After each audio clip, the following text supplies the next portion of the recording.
seus arquivos em um local diferente da origem, para que caso aconteça um sinistro, né? Caso aconteça alguma coisa, você está precavido que venha perder os seus dados em si, né?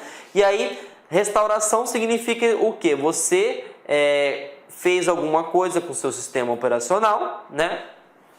E aí, por exemplo, você instalou um aplicativo em si, vamos supor, o meu computador estava funcionando normalmente, né? Eu instalei o navegador Google Chrome, antigamente eu utilizava o navegador Mozilla Firefox, e aí a partir do momento que eu instalei o navegador Google Chrome, o meu computador não funciona, só trava, tá lento, fica reiniciando. Então o que você vai fazer? Você vai restaurar o seu sistema operacional para um ponto anterior que não estava instalado, né, esse aplicativo. Então backup é você pegar um arquivo e salvar num outro local, diferente da origem, e restaurar seria isso, você voltar para uma versão, né, uma versão anterior do que você está trabalhando no dia de hoje. Beleza?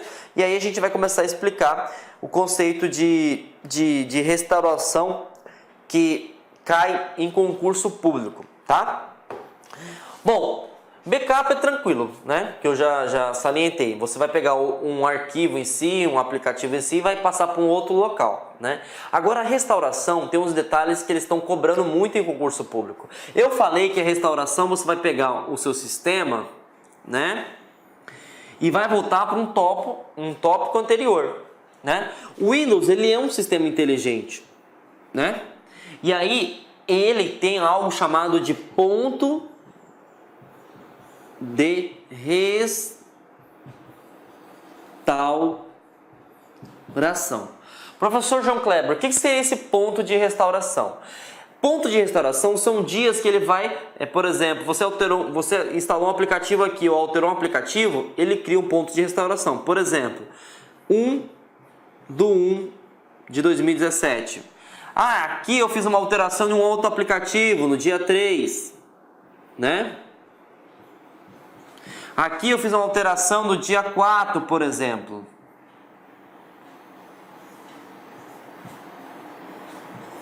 E aqui eu fiz uma alteração no dia 5, por exemplo. Certo? Aí o que acontece? Eu comecei a reparar que o meu computador, a partir do dia 4/1, começou a travar muito.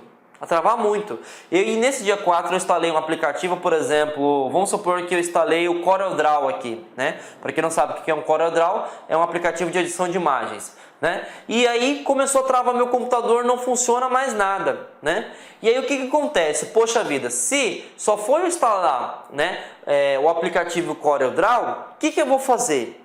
Eu vou entrar na opção painel de controle, né? Vou selecionar a opção sistemas de segurança e vou selecionar a opção backup e restauração e vou restaurar o meu Windows. O que eu vou fazer? Eu vou voltar o meu sistema para um dia antes do dia 4, porque nesse dia 4 eu instalei o Corel e a partir desse momento o meu computador começou a travar, a reiniciar e não começou a funcionar bem. Então, o que seria a restauração, né? Você vai voltar o seu sistema operacional, né?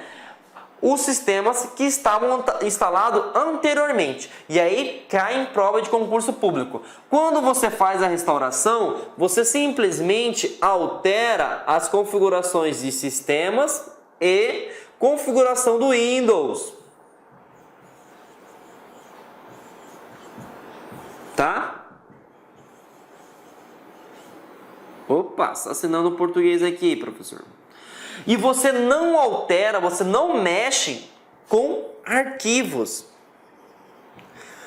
Significa dizer o que, professor João Kleber? Vamos supor, o meu computador começou a travar no dia 4/1, certo? Então o que eu vou fazer? Eu vou voltar para uma versão do dia 3/1 de 2017.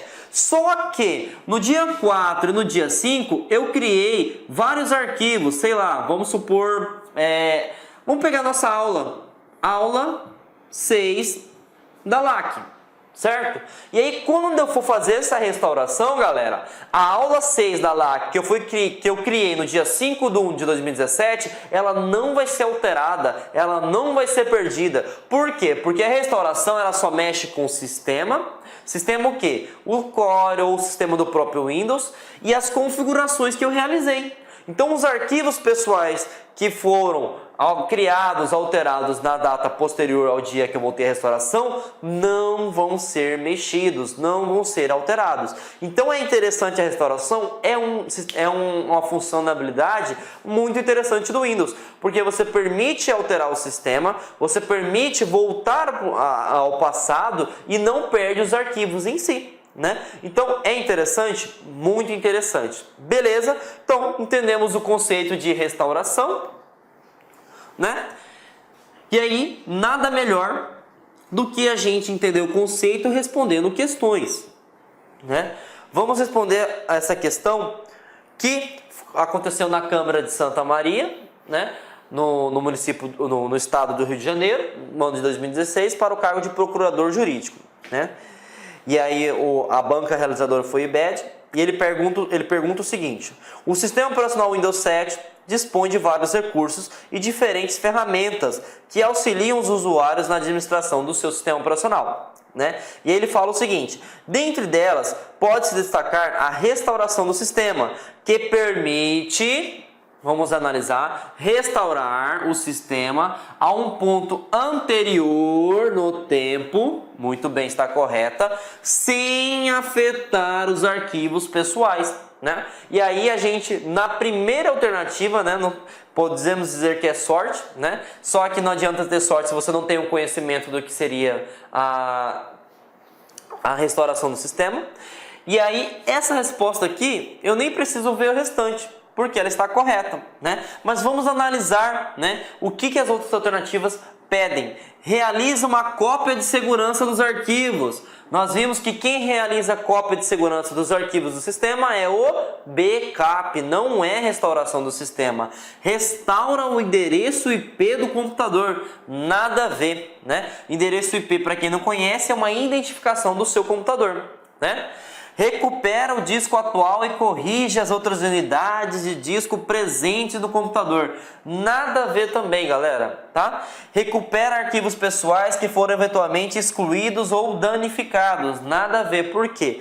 Porque ele só vai restaurar sistemas, só vai restaurar o quê? Configurações, ele não mexe com arquivo. Tanto é que se você criou um arquivo depois da restauração, esse arquivo não vai ser perdido. Então a resposta correta é A, conforme a gente tinha visto, né? Então é uma questão tranquila de se resolver, né? Não precisou nós nem utilizarmos o conceito de eliminação, né? E é uma questão que está cobrando muita questão de restauração, esse tópico de alterar ou excluir arquivos pessoais. Então fique ciente, quando você volta num ponto de restauração, você só mexe nos sistemas dos aplicativos em si e nas configurações do sistema. Beleza? E aí vamos responder mais uma questão que fala o seguinte: o cargo foi de assistente, né, no ano 2016, para o órgão FUB, né?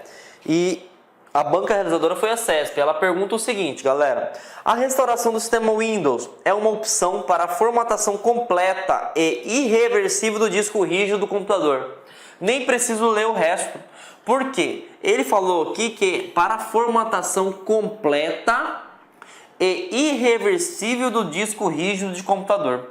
Quando você faz uma formatação, você apaga os arquivos, tá? E aí você praticamente inicia-se do zero, né, o uso do seu sistema operacional. E aqui nós entendemos que a restauração não é isso.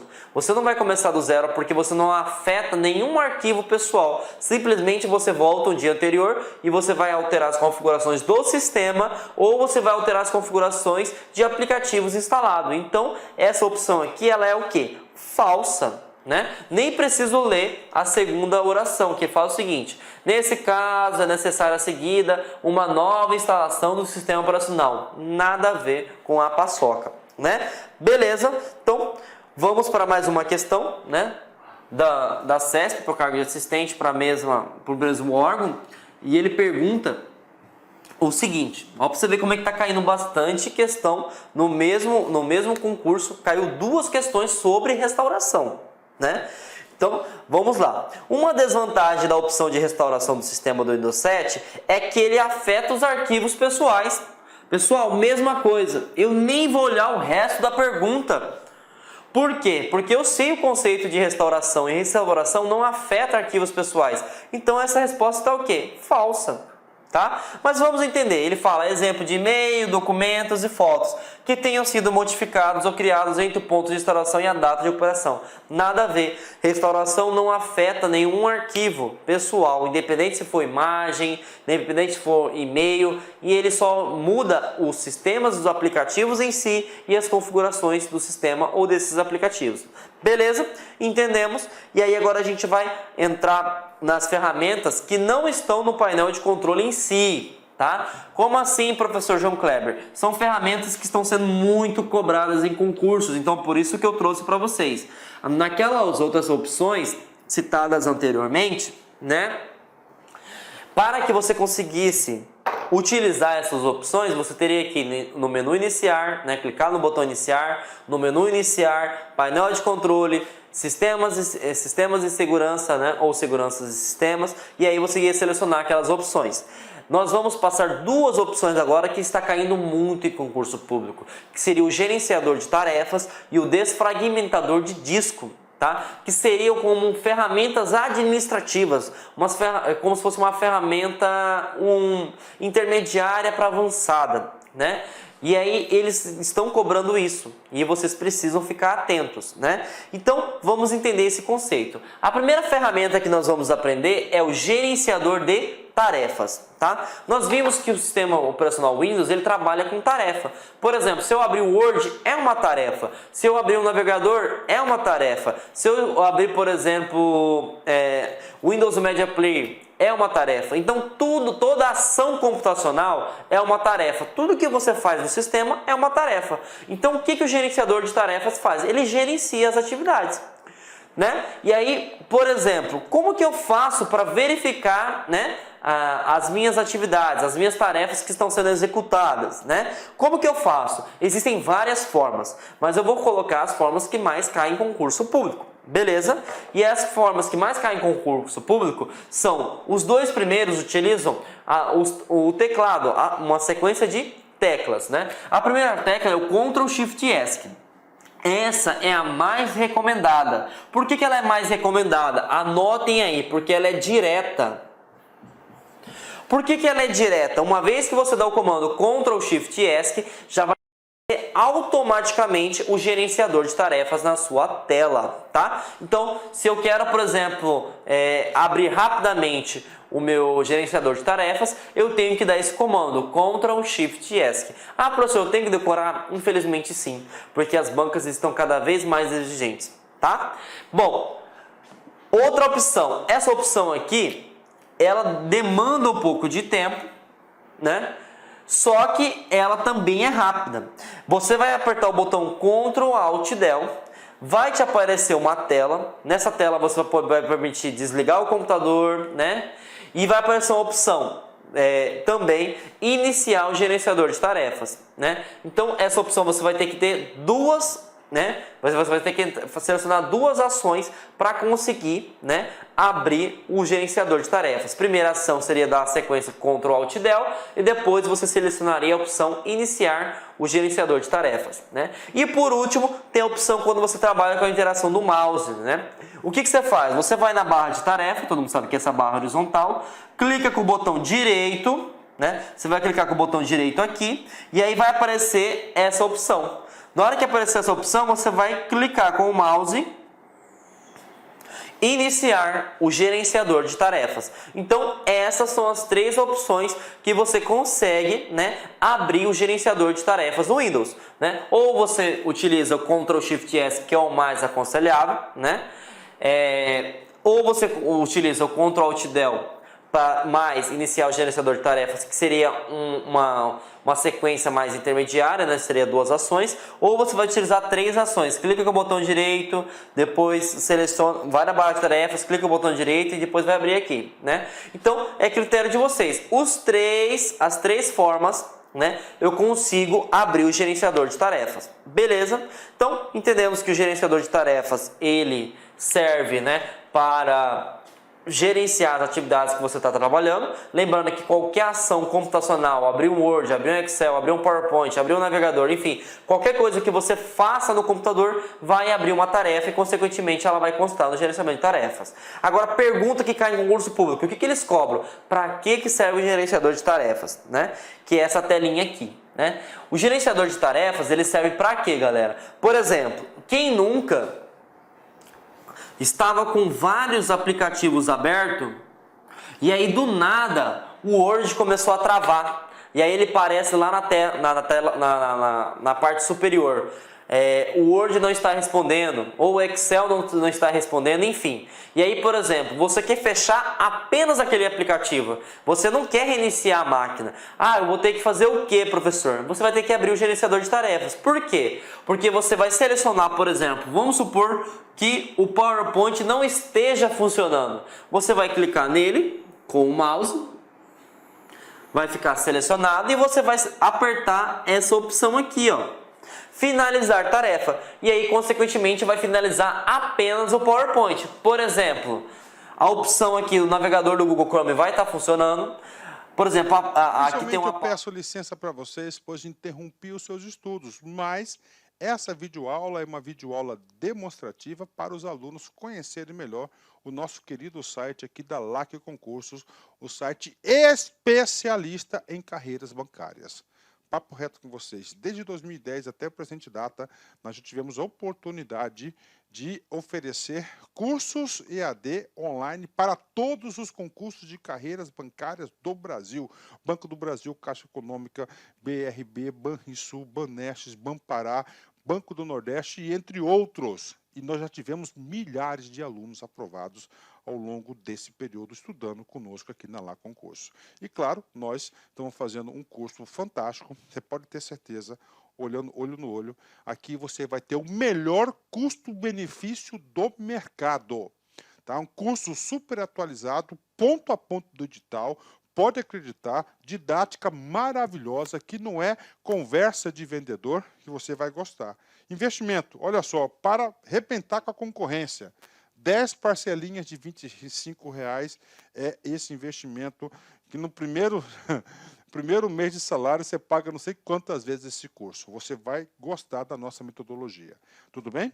Eu sou o professor Lac, especialista em concursos públicos, que somente neste ano de 2022 eu já tive a oportunidade de ser aprovado em 11 concursos públicos e eu estou aqui para te ajudar. E detalhe, eu já fui empregado do Banco do Brasil, então já fui bancário, e isso me habilitou a ser professor de carreiras bancárias, conhecimentos bancários aqui da LAC Concursos e atendimento e técnicas de vendas. Inclusive, né, nós daqui na LAC Concursos, nós começamos, nossa primeira grande campanha foi em 2010, Caixa Econômica. Então a gente conhece bastante esses concursos de carreiras bancárias. Espero vocês, pode vir, pode se matricular, que você não vai se arrepender. Aqui na LAC Concursos você vai encontrar um ambiente de honestidade, de competitividade, tá? De eficiência e de competência. Meus amigos, forte abraço, fico com Deus e espero vocês aqui na LAC Concursos.